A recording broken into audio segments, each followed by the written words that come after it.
Hello and welcome my dear students. I am Rushali ma'am from VM Academy classes Nashik. हम देख रहे हैं question bank solution for Maharashtra state board 12th science chemistry का। और आज हम देखने वाले chapter number 15 introduction to polymer chemistry.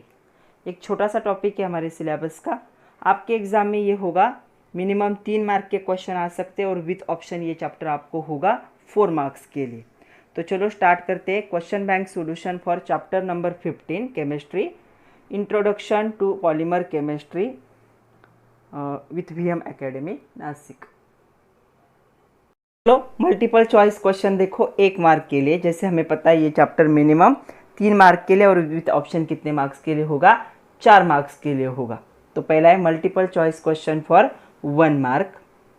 Question number 1, semi synthetic polymer among the following is. तो सेमी सिंथेटिक पॉलीमर कौन सा है इनमें से? तो नायलॉन तो कम्प्लीटली सिंथेटिक है, लिनन भी, सिल्क नेचुरल है, तो सेल्यूलोज नाइट्रेस क्या हो जाएगा, सेमी सिंथेटिक पॉलीमर्स। तो मतलब कुछ सिंथेटिक चीज़ें यूज़ किए, कुछ नेचुरल, दोनों के कॉम्बिनेशन से बना है। Next, addition polymerization among the following is. तो एडिशन पॉलीमराइजेशन से कौन बनता है यहाँ पे? वो बनता है पॉली। मैंने बहुत बार बताया पॉली वर्ड अगर लग जाए पहले तो वो क्या होता है, एडिशन। तो इथिन के पॉलीमराइजेशन से पॉलीइथिन बनता है। यहाँ पे टेरिलिन, नायलॉन एंड नायलॉन 6 ये सारे एडिशन पॉलीमराइजेशन है, ये सारे कंडेंसेशन के प्रोडक्ट है। तो ऑप्शन बी क्या होगा, करेक्ट होगा। तीसरा देखो, homopolymer among the following is. तो होमोपॉलीमर कौन है? होमोपॉलीमर है यहाँ पे नायलॉन 6 बुनाएस, PHBB या फिर डैक्रॉन, ये सारे क्या है, हेट्रोपॉलीमर है। तो होमोपॉलीमर कौन है? नायलॉन 6 क्या है, होमोपॉलीमर है। Next question number 4, which of the following is biodegradable polymer. तो नायलॉन 2, नायलॉन 6 ये क्या है, बायोडिग्रेडेबल पॉलीमर है जिसका डिग्रेडेशन पॉसिबल है। नेक्स्ट देखो, chemical combination of Ziegler Natta catalyst is. तो जो केमिकल कॉम्बिनेशन होता है झिटरनाटा कैटालिस्ट का वो क्या है? तो ये होता है ट्राई इथिलीन एल्यूमिनियम टिटैनियम टेट्राक्लोरेट। तो इसका ऑप्शन होगा बी। तो जिगलर-नाटा कैटालिस्ट का भी नाम याद रखो। नेक्स्ट है, Dacron is the copolymer of the ethylene glycol and. किसके साथ इथिलीन ग्लाइकॉल कोपॉलीमर बनाएगा?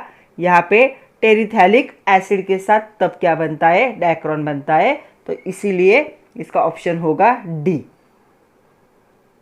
Next question, nylon 6 is the condensation polymerization of hexamethylene diamine and adipic acid. इसके साथ एडिपिक एसिड की रिएक्शन होगी तो हमें नायलॉन 6 मिलता है। तो आंसर होगा B, adipic acid. Next, very short answer question 1 mark के लिए। First question, write the number of carbon atom present in monomer used for preparation of nylon 6 polymer. तो नायलॉन 6 पॉलीमर जो है इसमें जो मोनोमर यूज होता है उसमें कितने कार्बन के चेन, कितने कार्बन एटम प्रेजेंट होते हैं? तो उसमें प्रेजेंट होते हैं 6 कार्बन एटम प्रेजेंट होते। ओके, तो स्ट्रक्चर भी हम देख चुके। Second question, write the name of the catalyst use for preparation of high density polythene polymer. तो जिगलर-नाटा कैटालिस्ट को यूज किया जाता है जो कि होता है triethyl aluminium with the titanium tetrachloride. तो इन दोनों का कॉम्बिनेशन जो है जिसे जिगलर-नाटा कैटालिस्ट कहा जाता है, इसे हाई डेंसिटी पॉलीमर के प्रिपरेशन में यूज किया जाता है as a catalyst. Next question देखो, monomer used for preparation of polyacrylonitrile is. तो पॉली एक्रिलोनाइट्रिल के लिए पॉली वर्ड निकाल दो, उसके बाद जो है वही लगेगा मोनोमर। तो यहाँ पे एक्रिलोनाइट्रिल क्या होगा, मोनोमर होगा जिसका स्ट्रक्चर होगा CH2 CHCN। मतलब यहाँ पे जो इथिलीन होता है उसमें से एक हाइड्रोजन CN ग्रुप से रिप्लेस हुआ है। उसके बाद देखो, monomer ethylene glycol and the terephthalate acid undergo condensation polymerization, terephthalate acid sorry condensation polymerization to give polymer called. तो इसे क्या कहा जाता है, टेरिलिन कह सकते हो या इसका दूसरा नाम क्या है, डैक्रॉन है। तो ये बनता है किसके कॉम्बिनेशन से, इथिलीन ग्लाइकोल और उसके साथ जब टेरिथैलिक एसिड का क्या करोगे, कंडेंसेशन पॉलीमराइजेशन करोगे तो टेरिलीन प्रोडक्ट बनता है। दोनों में से कोई भी नाम लिखा तो भी मार्क्स मिलेंगे। नेक्स्ट क्वेश्चन देखो, monomer of natural rubber is, natural rubber के मोनोमर का क्या नाम है, isoprene. Okay, next, write the name of biodegradable polymer form by 2 amino acid namely glycine and the C amino caproic acid. तो nylon 2 nylon 6, इसे याद ही रखो, ये बायोडिग्रेडेबल क्या है, पॉलीमर है जिसका डिग्रेडेशन पॉसिबल है। Next, functional group present in terylene polymer is, carboxylic acid terylene में प्रेजेंट होता है। तो टेरिलीन पॉलीमर में क्या प्रेजेंट होगा, कार्बोक्सिलिक एसिड, मतलब COOH, ये ग्रुप क्या होगा, फंक्शनल ग्रुप होगा। Next, write the name of the polymer obtain by polymerization of 2-chloro-1,3-ब्यूटाडाइन। तो इसका देखो, तो इसका नाम क्या होगा, इसका नाम होगा नियोप्रीन। तो नियोप्रीन रबर भी कहा जाता है या नियोप्रीन, जिसका IUPAC नेम क्या होगा, 2-chloro-1,3-ब्यूटाडाइन होगा। ये क्या है, नियोप्रीन है। Next question for 2 marks, short answer question type 1। पहला है define elastomer, write the name of raw material used in preparation of nylon 6,6 polymer. तो देखो इलास्टोमर क्या है, polymer having the property of elasticity in which a substance get stretch by external force and restore its original shape on the release of the force. मतलब ऐसी property polymer की, अगर आप external force apply करते हो तो वो stretch हो जाएगा और रिमूव करते हो तो अपना ओरिजिनल शेप और साइज ले लेगा। इसे क्या कहा जाता है, इलास्टोमर कहा जाता है। ऐसे मटेरियल को इलास्टोमर कहा जाता है। Raw material used for preparation of nylon 6,6 polymer are the adipic acid and the hexamethylene diamine। इन दोनों के कॉम्बिनेशन से क्या बनता है, नायलॉन 6,6 पॉलीमर बनता है। सेकंड क्वेश्चन देखो, right chemical reaction for preparation of following polymer. तो पहला है टेफ्लॉन और दूसरा है पॉलीएक्रिलोनाइट्रिल। तो टेफ्लॉन मतलब क्या होता है, उसे कहा जाता है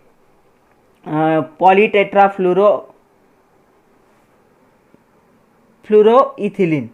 तो देखो टेट्राफ्लोरोइथिलीन की जब आप क्या करोगे, पॉलीमराइजेशन करोगे पेरोक्साइड के प्रेजेंस में, तो क्या होगा, यहाँ से ये डबल बॉन्ड ब्रेक होगा और दोनों साइड से लिंक ओपन होगी n नंबर ऑफ टाइम। इसे क्या कहा जाता है, टेफ्लॉन। दूसरा देखो, हमें क्या करना है, पॉलीएक्रिलोनाइट्रिल बनाना है। तो एक्रिलोनाइट्रिल मोनोमर होगा, सेम रिएक्शन होगी, पॉलीएक्रिलोनाइट्रिल बनेगा। तो दोनों रिएक्शन को ड्रॉ करके देखो। Next question, define vulcanization, write the structure of monomer used in the natural rubber. तो वल्कनाइजेशन क्या है, the process by which network of cross link is introduce into the elastomer is the vulcanization. Vulcanization process से क्या होता है, वह cross link, मतलब जो नेटवर्क के क्रॉस लिंक का वो क्या होता है, किसी भी रबर या किसी भी इलास्टोमर में ऐड होता है। मतलब वो 3 डायमेंशनल बन जाएगा, क्रॉस लिंक बन जाएगा, ज़्यादा स्ट्रेंथ वाला बनेगा। आइसोप्रीन का स्ट्रक्चर देखो, CH2C CH3 CH2। तो ये आइसोप्रीन का स्ट्रक्चर है, इसे भी लर्न कर लो, बहुत बार आता है आइसोप्रीन 1 मार्क के लिए। Next question, explain the term copolymer with example. The polymer which have 2 or more type of repeating unit are called as a copolymer. मतलब जिनमें रिपीटेटिंग यूनिट चेंज होता है वो क्या होते हैं, कोपॉलीमर होते। बहुत सारे ऐसे पॉलीमर है जहाँ पे रिपीटेटिंग यूनिट 1 होता है, उसे होमोपॉलीमर कहा जाता है। कोपॉलीमर में क्या होंगे, रिपीटेटिंग यूनिट 2 या 2 से ज़्यादा होंगे। They are form by the polymerization of 2 or more different type of the monomer present in presence of each other। तो 2 या 2 से ज़्यादा मोनोमर के प्रेजेंस में जो पॉलीमराइजेशन रिएक्शन होती है तब कोपॉलीमर बनते। The different monomer units randomly sequenced in the copolymer. तो डिफरेंट यूनिट को सीक्वेंस से लगाया जाता है, पहला यूनिट फिर दूसरा फिर पहला रिपीट होगा ऐसे।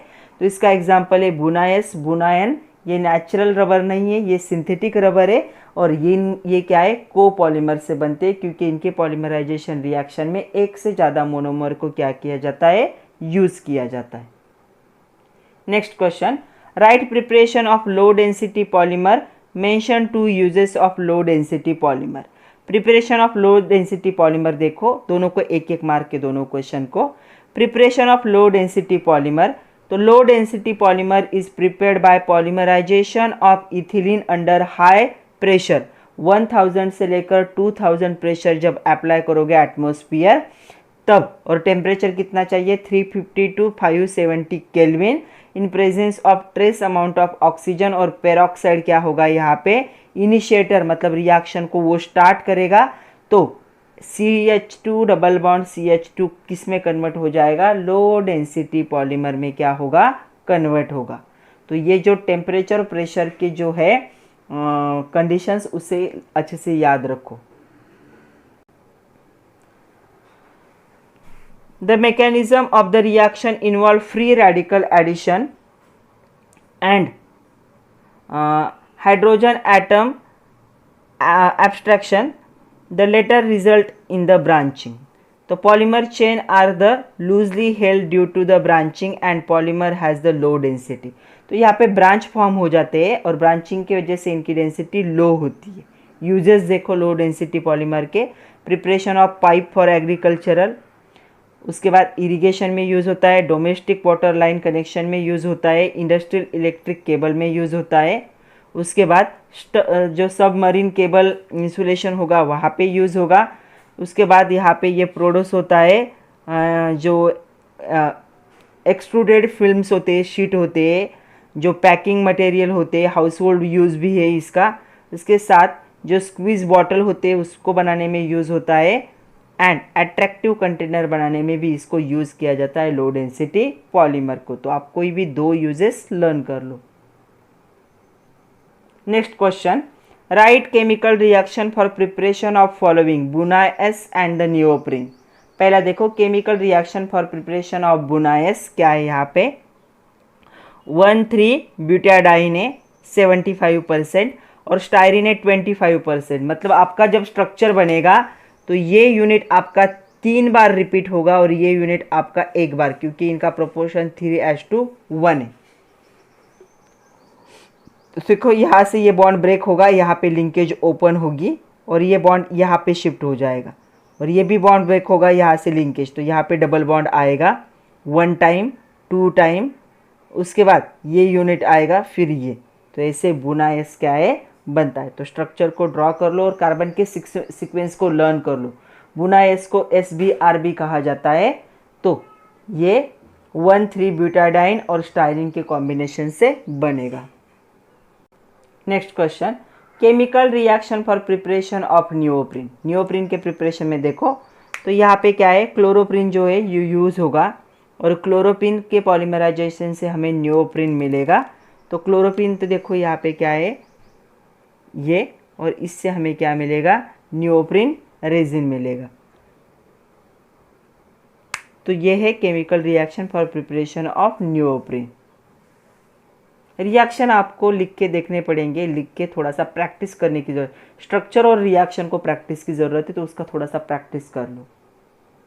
Next question, explain thermoplastic and thermosetting polymer. तो थर्मोप्लास्टिक क्या है, सबसे पहले मैं बता देती हूँ। थर्मो मतलब हीट, प्लास्टिक मतलब सॉफ्ट होंगे, जो हीट करने के बाद सॉफ्ट होते हैं, मेल्ट होते हैं, वो होंगे थर्मोप्लास्टिक। थर्मोसेटिंग, थर्मो मतलब हीट, सेटिंग मतलब हार्ड, हीट करने के बाद और हार्ड और रिजिड बन जाते हैं, वो क्या हो जाएंगे, थर्मोसेटिंग। जैसे पॉलीथीन बैग है थर्मोप्लास्टिक है, या प्रेशर कुकर का हैंडल है थर्मोसेटिंग है। तो हीट के इफेक्ट के हिसाब से इनके 2 टाइप है। तो पहला देखते हैं थर्मोप्लास्टिक पॉलीमर। तो thermoplastic polymer have the property of the plasticity, plastic जैसी प्रॉपर्टी होती है। This polymers can be easily shape and moulded, क्योंकि हीट करने के बाद मोल्ड होते हैं, मेल्ट होते हैं, इसलिए इनको हम रीशेप कर सकते हैं, मोल्ड कर सकते हैं। They are capable of the repeated softening on heating and the hardening on cooling. Heat करोगे तो सॉफ्ट होंगे, कूल करोगे तो हार्ड होंगे, ये प्रोसेस रिपीट भी कर सकते हो। This polymer possess the moderately strong intermolecular force that are the intermediate between the elastomer and fibre, elastomer और फाइबर के बीच में क्या होता है, स्ट्रॉन्ग फोर्स होता है। एग्जाम्पल देखो, पॉलीथीन, पॉलीस्टायरिन, पॉलीविलिन, पॉलीविनिल्स, ये सारे एग्जाम्पल है थर्मोप्लास्टिक पॉलीमर को। दूसरा एग्जाम्पल है thermosetting polymer. Thermosetting polymer are the rigid polymer, rigid होते, तो प्रेशर कुकर का हैंडल याद रखो, thermosetting polymer. During their formation they have property of being shaped on heating, इनके फॉर्मेशन के टाइम पे ही इनको क्या दिया जाता है, शेप दिया जाता है, जब पॉलीमर फॉर्म हो रहा होता है तब भी। But they get harden while hot, जैसे हॉट करोगे मतलब हीट करोगे उनको, हार्ड हो जाएंगे वो। On harden they can not be soften by heating and they can not be remould, एक बार ये फॉर्म हो गए तो हम इनको रिमोल्ड नहीं कर सकते। This characteristic is result in the extensive cross linking by the covalent bond, ऐसा क्यों है, क्योंकि इसमें क्रॉस लिंक कोवैलेंट बॉन्ड क्या है, प्रेजेंट है। ओके, तो ये क्या होते हैं, जब भी आप इसे हीट करोगे तो ये और हार्ड हो जाते, सेट हो जाते, ओके, हीटिंग की वजह से।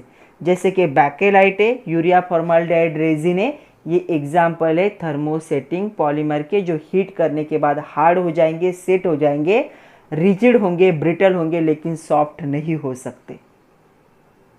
Next question, explain homopolymer with example. तो हमने कोपॉलीमर देख लिया, अभी होमो देखो। The polymer which have only one type of repeating unit called as the homopolymer, ऐसे पॉलीमर जिनका रिपीटेटिंग यूनिट क्या होगा, एक ही होता है। जैसे पॉलीथीन है, पॉलीप्रोपीन है, नायलॉन 6 है, पॉलीएक्रिलिन है, नायलॉन 6 है, इन सबका रिपीटेटिंग यूनिट सिंगल है, एक ही टाइप का है। They are formed by the single monomer, single monomer का पॉलीमराइजेशन रिएक्शन होगा और इससे ये प्रोडक्ट मिलेगा। एडिशन से भी बन सकता है, कंडेंसेशन से भी बन सकता है। तो आपको याद रखना है, होमो मतलब सेम, पॉलीमर, तो जब रिपीटेटिंग यूनिट सेम होगा तो उसे क्या कहा जाएगा, होमोपॉलीमर कहा जाएगा। एग्जाम्पल भी देख लो, polythene, propene, nylon 6, polyacrylonitrile, nylon 6, Teflon भी होगा इसका example. Next question, write the name of one example of each polymer in which following repeating unit is present. CF2, CF2 ये मोनोमर कहाँ पे प्रेजेंट होता है, रिपीटेटिंग यूनिट कहाँ पे होगा, टेफ्लॉन में। उसके बाद NHCH2 5CO ये किस में होता है, नायलॉन 6 का रिपीटेटिंग यूनिट है ये। उसके बाद CH2CHCN ये पॉलीएक्रिलोनाइट्रिल का रिपीटेटिंग यूनिट है। एंड CH2CH2 ये तो बहुत जान पहचान वाला है, फर्स्ट पॉलीमर था, ये पॉलीथीन का क्या है, रिपीटेटिंग यूनिट है। तो ऐसे चारों आपको नाम लिखने हैं स्ट्रक्चर के साथ, तो हर एक को क्या है, यहाँ पे हाफ मार्क होगा। Next question type, short answer question type 2 for 3 marks. Explain classification of polymer on the basis of structure, structure के बेसिस पे हमें पॉलीमर का क्लासिफिकेशन एक्सप्लेन करना है।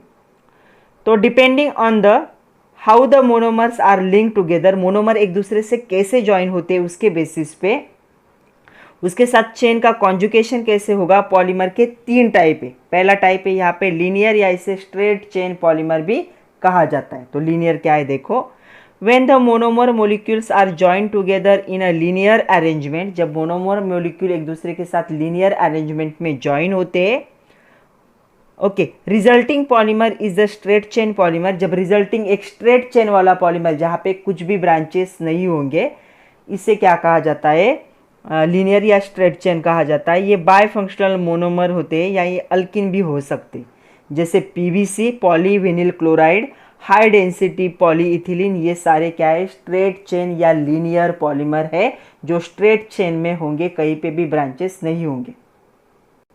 दूसरा देखो, branch chain polymer, the monomer having 3 functional group और already having side chain give rise to branch chain polymer. तो जिनके पास क्या है, 3 फंक्शनल ग्रुप होंगे या साइड चेन होगी, तो इसका एग्जांपल है लो डेंसिटी पॉलीथीन, ये ब्रांच चेन का एग्जांपल है। उसके बाद थर्ड टाइप है 3 dimensional cross link polymer, 3D भी कहा जाता है इसे। तो 3 टाइप ऑफ अरेंजमेंट होते हैं यहाँ पे, क्रॉस लिंक का नेटवर्क होता है पॉलीमर का, और ये क्या है, लीनियर चेन के क्या करेंगे, लीनियर चेन को क्या करेंगे, ये यूज़ करेंगे।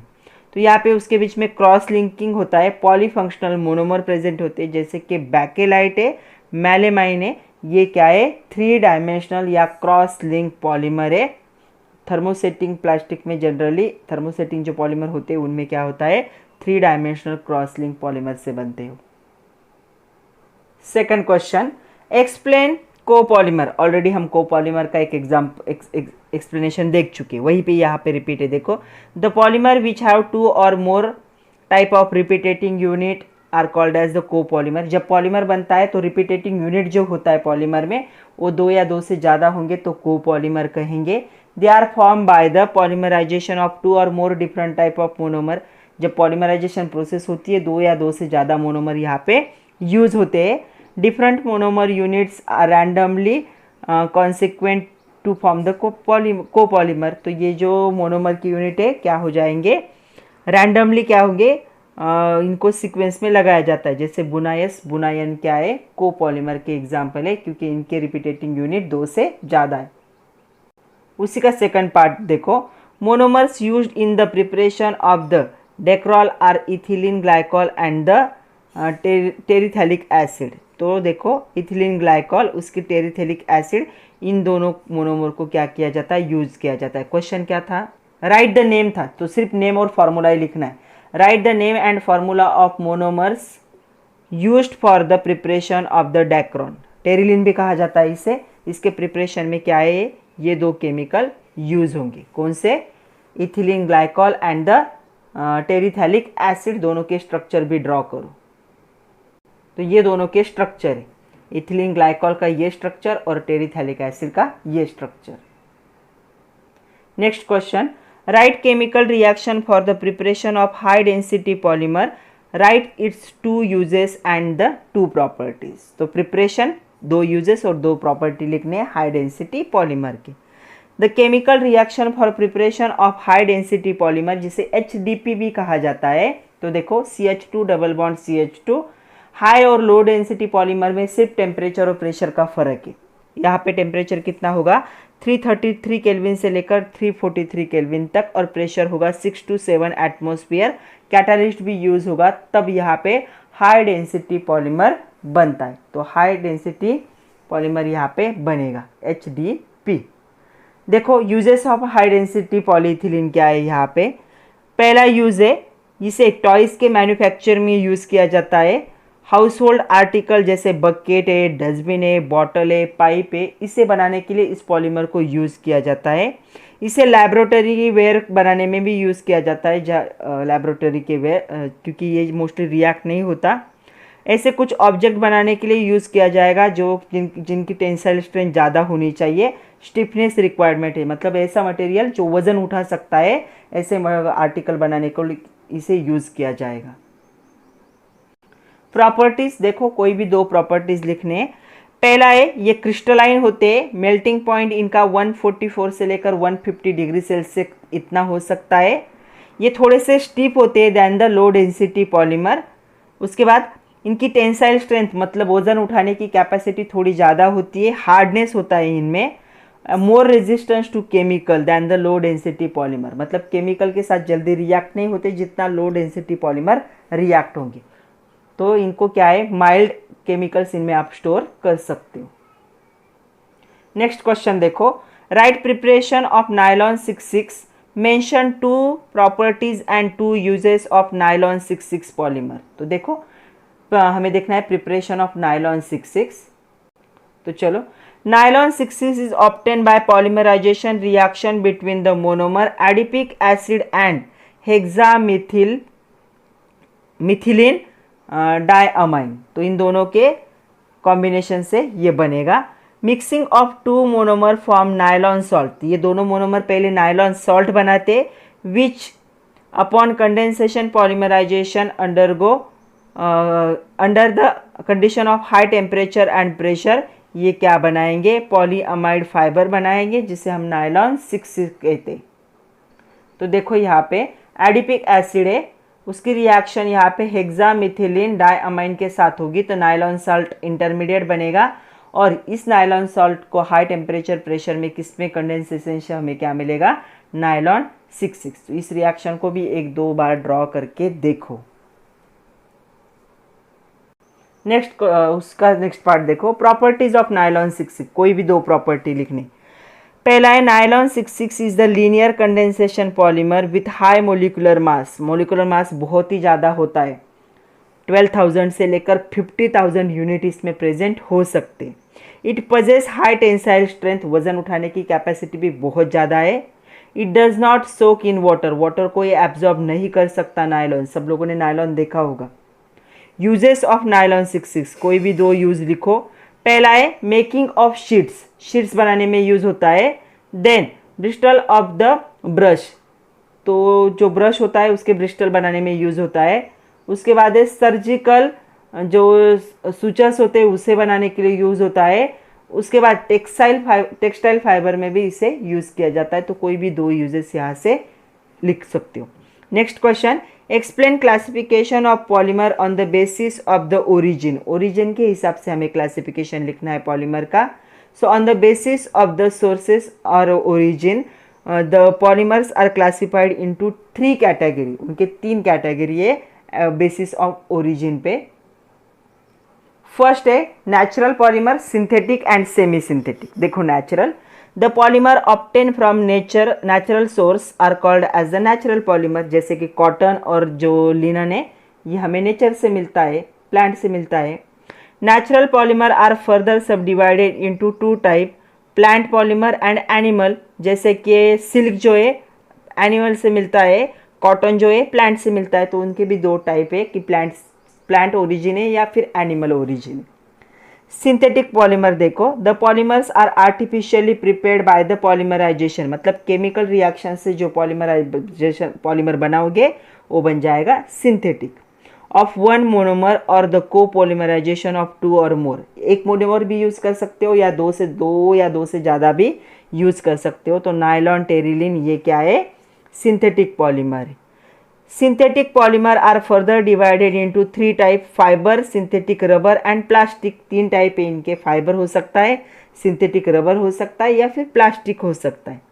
सेमी सिंथेटिक पॉलीमर क्या है देखो, the polymer which are derive from natural polymer are called as a semi synthetic. मतलब नेचुरल पॉलीमर पे आप जब प्रोसेस कर दोगे, केमिकल रिएक्शन करके उसे अलग फॉर्म में कन्वर्ट कर दोगे तो वो बन जाएगा सेमी सिंथेटिक पॉलीमर। एक एमसीक्यू भी आया था इस पे। तो उनको क्या कहा जाता है, रीजनरेटेड फाइबर भी कहा जाता है। जैसे सेलुलोज एसीटेट रेयन है या सेलुलोज नाइट्राइट है, ये सारे क्या है, semi synthetic polymer. Next question, define fibre, explain vulcanization of rubber. तो polymeric solid which form threads are called as the fibre. तो जो पॉलीमर है जो थ्रेड जैसे होंगे उनको फाइबर कहा जाता है। वल्कनाइजेशन ऑफ रबर क्या है, the process by which network of cross link is introduce into the elastomer. जिस प्रोसेस से इलास्टोमर में नेटवर्क को क्या किया जाएगा, इंट्रोड्यूस किया जाएगा 3D नेटवर्क को, उसे वल्कनाइजेशन कहा जाता है। Vulcanization of rubber is carried out to improve the physical properties of natural rubber. तो नेचुरल रबर के जो फिजिकल प्रॉपर्टीज है उसे इलिमिनेट करने के लिए, उसे इम्प्रूव करने के लिए वल्कनाइजेशन प्रोसेस को किया जाता है। The profound effect of vulcanization enhance the properties like tensile strength, stiffness, elasticity, toughness. तो ये सारे प्रॉपर्टीज क्या होंगे, रबर के इलास्टोमर के क्या होंगे, चेंज होंगे। टेंसाइल स्ट्रेंथ इंक्रीज होगी, स्टिफनेस इंक्रीज होगा, इलास्टिसिटी इंक्रीज होगी, टफनेस इंक्रीज होगा, ये सारे प्रॉपर्टीज इंप्रूव होंगे। Most frequently used process of vulcanization of sulphur vulcanization. Sulphur vulcanization मतलब जब क्या किया जाएगा, रबर को स्ट्रांगली हीट किया जाएगा इन प्रेजेंस ऑफ सल्फर पाउडर, तब स्ट्रेट चेन क्या होता है 3D स्ट्रक्चर में या नेटवर्क स्ट्रक्चर में कन्वर्ट होता है। ये रिसेंट मेथड है वल्कनाइजेशन की। Sulphur forms the cross link between the polyisoprene chain which results in improve the properties of natural rubber. तो सल्फर क्या करेगा, क्रॉस लिंक फॉर्म करके नेचुरल रबर के प्रॉपर्टीज को इम्प्रूव कर देगा। Next question, explain free radical mechanism in detail for preparation of the addition of polymer. Free radical mechanism is most common addition polymerization, free radical mechanism से ही होता है। It is also called chain reaction which involve 3 steps, 3 step होते। तो पहला होता है chain initiation, तो step 1 है चेन इनिशिएशन, चेन बनाने की प्रोसेस स्टार्ट करना मतलब। The chain reaction is initiated by the free radical, free radical के हेल्प से ये रिएक्शन स्टार्ट होती है। फ्रॉम एंड द इनिशिएटर, जिसे कैटालिस्ट भी कह सकते हो, जैसे कि बेंजोइक पेरोक्साइड, उसके बाद acetyl peroxide, tertiary butyl peroxide, इन सब को यूज़ किया जाता है कैटालिस्ट के तौर पे जो रिएक्शन को इनिशिएट करेंगे। यहाँ पे देखो example, acetyl peroxide generate methyl radical as follows. तो देखो एसिटिल पेरोक्साइड है, इसने क्या कर दिया, रिएक्शन करके CH3 डॉट जब आता है तब क्या होता है वो फ्री रेडिकल, तो ये मिथिल फ्री रेडिकल यहाँ पे इस प्रोसेस ने बना दिया। द फ्री रेडिकल जिसके ऊपर क्या होता है R डॉट होता है, मतलब कोई भी फ्री रेडिकल, यहाँ पे CH3 डॉट है, कोई भी हो सकता है, इस form attach itself to the olefin, जो विनिल मोनोमर होता है उसमें क्या होता है ये अटैच होता है और यहाँ पे एक नया रेडिकल को प्रोड्यूस कर देता है। ओके, तो यहाँ पे ये नया रेडिकल जो है ये क्या हो जाएगा, made up of 2 parts, 2 part से, और ये अटैच हो जाएगा उसके साथ मोनोमर यूनिट के साथ। तो ये फ्री रेडिकल मोनोमर के साथ अटैच होके नया फ्री रेडिकल बनाएगा। तो देखो यहाँ पे मोनोमर के साथ अटैच हुआ और ये नया फ्री रेडिकल बना। तो यहाँ पे रिएक्शन का क्या हुआ, सिर्फ इनिशिएशन हुआ। स्टेप 2 में क्या होगा, प्रोपोगेशन, रिएक्शन का प्रोपोगेशन मतलब आगे बढ़ेगी रिएक्शन। न्यू रेडिकल फॉर्म जो हुआ था पहले स्टेप में, इनिशिएशन स्टेप में, ये क्या होगा, यहाँ पे react with the molecule of vinyl monomer, दूसरे मोनोमर के साथ रिएक्ट होगा, forming another bigger size radical, फिर से एक बड़े साइज के रेडिकल को ये बना देगा, विच रिएक्ट अनदर मोनोमर मोलिक्यूल, एक दूसरे से दूसरा तीसरे से ऐसे करते करते एक बड़ा चेन वाला रेडिकल ये बना लेंगे। तो यहाँ पे क्या होगा, जो रिपीटेटिंग यूनिट है सीक्वेंस में रिपीट होगा, इसे क्या कहा जाता है, चेन प्रोपोगेशन, चेन बढ़ रही है। तो देखो यहाँ पे क्या था, 1 मेंबर की थी, यहाँ पे लॉन्ग चेन बन गई, ऐसे बढ़ते जाएगी, इसे चेन प्रोपोगेशन कहा जाएगा। This step is very rapid and lead high molecular mass radical, ये स्टेप बहुत फास्ट होती है और हाई मोलिकुलर मास रेडिकल को ये बना देती है। स्टेप 3 में क्या होगा, चेन टर्मिनेशन होगा, चेन का टर्मिनेशन मतलब चेन ब्रेक हो जाएगी। At the some stage, termination of the growing chain take place, and it occurs by the several process. One mode of the termination is by the combination of 2 growing chain radical. तो दो यहाँ पे क्या होगा, chain का termination होगा। तो देखो चेन का टर्मिनेशन का रिएक्शन यहाँ पे दिया है, यहाँ पे पॉलीमर क्या होगा, फॉर्म होगा। तो 3 था, initiation, propagation and termination, 3 step में ये होता है। Next question, long answer question for 4 mark. पहला क्वेश्चन है, define rubber, right chemical reaction for preparation of following polymer, Teflon है, उसके बाद ये पॉलीआइसोप्रीन है, पॉलीएक्रिलोनाइट्रिल है एंड SBR है। तो देखो रबर क्या है, सबसे पहले polymer which are elastic in nature are called as a rubber. ऐसा कोई भी मटेरियल जिसके पास इलास्टिसिटी प्रॉपर्टी होती है उसे हम क्या कहेंगे, रबर कहेंगे। जो नेचर में इलास्टिक होता है उसे हम क्या कहते हैं, रबर कहते हैं। Chemical reaction for preparation of, पहला देखो Teflon, CF2 n number of time लोगे, पॉलीमराइजेशन होगा addition, CF2 single bond CF2 ऐसे एक ही रिपीटेटिंग यूनिट होगा और ये n नंबर ऑफ टाइम क्या होगा, रिपीट होगा। तो आपको क्या करना है, ऐसे CF2 डबल बॉन्ड CF2 था ना, तो आपको यहाँ से ये बॉन्ड हटाना है और इस साइड में और इस साइड में लिंकेज को क्या करना है, ओपन करना है और इसी रिपीट यूनिट को n number of time repeat करो। दूसरा देखो polyisoprene, isoprene n number of time लोगे, पॉलीमराइजेशन रिएक्शन होगा, ये बॉन्ड ब्रेक होगा, ये बॉन्ड ब्रेक होगा, इस साइड लिंकेज इस साइड, इसलिए यहाँ पे डबल बॉन्ड होगा कार्बन की वैलेंसी को बैलेंस करने के लिए। तो देखो यहाँ पे वही हुआ, दोनों टर्मिनल बॉन्ड ब्रेक होके मिडल में डबल बॉन्ड आया और यहाँ से ये लिंक, यहाँ से ये लिंक ओपन हुई, ये पॉली आइसोप्रीन है या इसे रबर भी कहा जाता है। यहाँ पे एक ही रिपीटेटिंग यूनिट होता है। नेक्स्ट देखो पॉली एक्रिलोनाइट्रिल, तो यहाँ पे एक्रिलोनाइट्रिल मोनोमर होगा, यहाँ पे भी एडिशन पॉलीमराइजेशन रिएक्शन होगी, यहाँ पे भी ये डबल बॉन्ड ब्रेक होगा, इस साइड से और इस साइड से लिंक ओपन होगी n नंबर ऑफ टाइम, यहाँ पे ये बनेगा पॉली एक्रिलोनाइट्रिल। तो ये तीनों पॉलीमर ऐसे क्या है फॉर्म होते हैं by addition polymerization. Next question है explain reaction involve in the preparation of the viscose rayon. तो ये क्वेश्चन बैंक में दिया है बट ये हमारे सिलेबस से डिलीट था, फिर भी देख लो। Viscose rayon is the semi synthetic fibre which is generated regenerated cellulose. तो ये सेमी सिंथेटिक है, तो सेल्यूलोज पे प्रोसेस करके इसे बनाया गया है। Cellulose in the form of wood pulp is transformed into the viscose rayon. तो जो वुड का पल्प होता है उस वुड के पल्प को क्या है विस्कॉन रेयन में कन्वर्ट किया गया है। Cellulose is the linear polymer of glucose unit and having the molecular formula C6H10O5 n number of time। इसे मॉडिफाई किया जाता है फॉर्मूला सेलुलोज के, तो जो सेलुलोज के फॉर्मूला के साथ, तो यहाँ पे सेल OH यहाँ पे क्या होगा ज्वाइन होगा। मेथड ऑफ प्रिपरेशन देखो, cellulose in the form of wood pulp is treated with the concentrated NaOH। तो क्या है वुड के पल्प को निकालना है, NaOH के साथ रिएक्शन करनी है, यहाँ पे जो सॉल्यूशन होता है to get the fluffy alkali cellulose में कन्वर्ट होगा। It is then converted into xanthate by the treating with the carbon disulphide. बाद में कार्बन डाइसल्फाइड ऐड कर दोगे तो ये क्या है xanthate में कन्वर्ट होगा।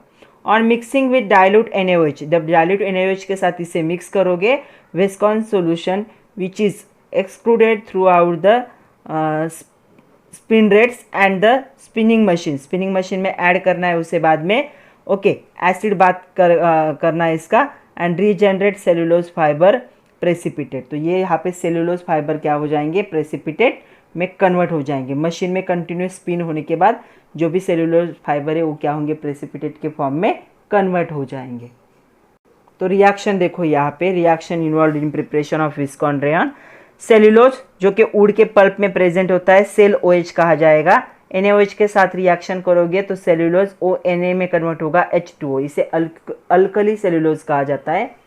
फिर अल्कली सेल्यूलोज पे CH2 की रिएक्शन होगी तो यहाँ पे सेल्यूलोज xanthate फॉर्म होगा, तो cell OC double bond SSNA+।